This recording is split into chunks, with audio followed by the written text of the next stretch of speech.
This is a meadow, messy by design. You know, there's some lines from the poet Mary Oliver. She says, "It is heaven itself to take what is given, to see what is plain, what the sun lights up willingly."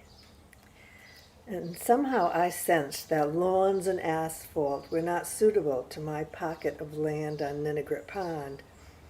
So 25 years or more ago, I dug up my much too big asphalt driveway and my lawn and began planting wild grasses and wild flowers in their place. I created fields of daisy, lupine, black-eyed Susan, and coneflowers, yet still I had to fight nature to keep them from being overtaken by other native species. Slowly I understood and surrendered to a larger force. I took what was given. I let flourish what flourished. I still have some daisies and lupine and black-eyed Susans, but now I have swamp iris, milkweed and goldenrod, Joe Pyeweed, Queen Anne's lace, wild indigo, thistle, phlox, yarrow, little blue stem. I could go on. I also have my mother's 50-plus-year-old bearded irises. I mow down the meadows once a year and dig up invasive plants,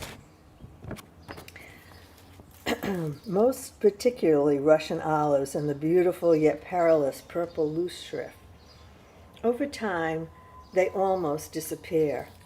I keep Rosa rugosa in check to lessen pricks to my grandchildren and try my best to eliminate wild roses, to which I am highly allergic. I help out by locating swamp iris near the pond so that the prevailing winds cast the seeds throughout my property.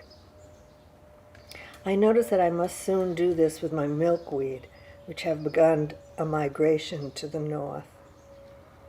I do not use fertilizers, nor do I water.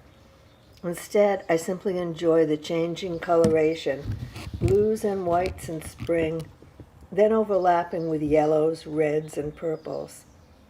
In the fall, billowing lacy layers of color tumble over one another down to the edge of the pond.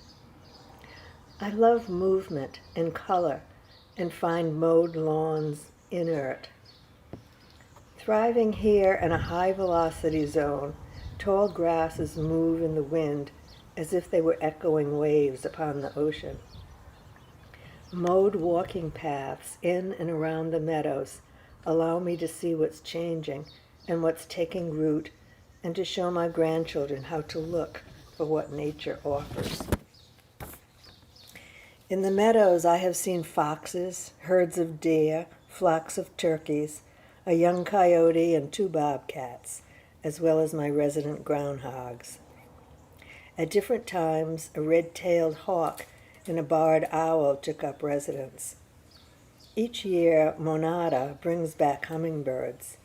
The milkweed and goldenrod create a nursery for butterflies, and especially during the fall of 2018, so many baby monarchs flitted throughout my meadows that I understood anew how nature will provide if only we will learn to take what is given.